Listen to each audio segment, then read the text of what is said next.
अध्याय 6 तत्वबोध। 5वें वर्ष की यात्रा।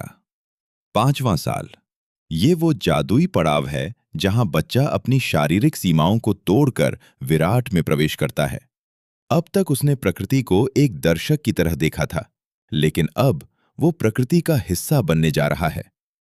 इसे ही तत्वबोध कहते हैं। ये जानना कि जो बाहर है वही भीतर है। माता पिता के लिए गहरे निर्देश। पहला, पंच तत्वों में स्वयं का विसर्जन। उसे अब शब्दों से मत समझाइए कि पृथ्वी माता है। उसे मिट्टी में नंगे बदन लेटने दीजिए।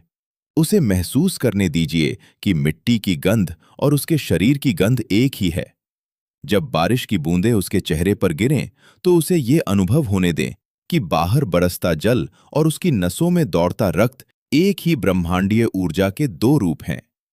जब बच्चा ये जान लेता है कि वो मिट्टी और पानी से अलग नहीं है, तो उसके भीतर का भय हमेशा के लिए समाप्त हो जाता है।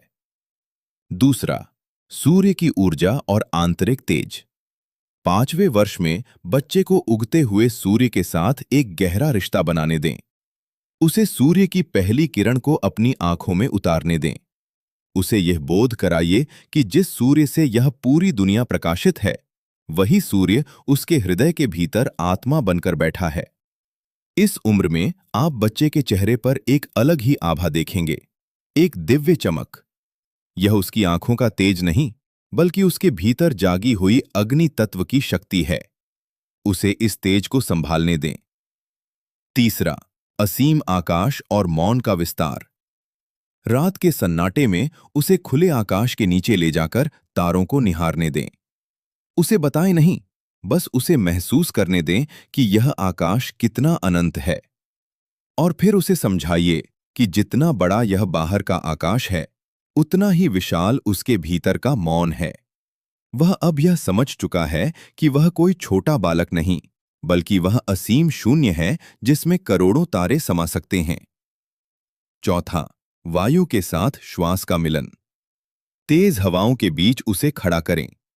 उसे यह महसूस करने दें कि बाहर की वायु जब उसके भीतर जाती है तो वह जीवन बन जाती है। वायु और श्वास के इस खेल को बिना बोले समझने दें। राम राम राम। 5 वर्ष का यह बालक अब तत्वों का स्वामी बन चुका है। अब उसे कोई भी परिस्थिति डरा नहीं सकती, क्योंकि वह जानता है कि वह स्वयं ब्रह्मांड है। वह शांत है, वह स्थिर है, वह पूर्ण है। तत्व एक हो चुके हैं, लेकिन एक सूक्ष्म बाधा अभी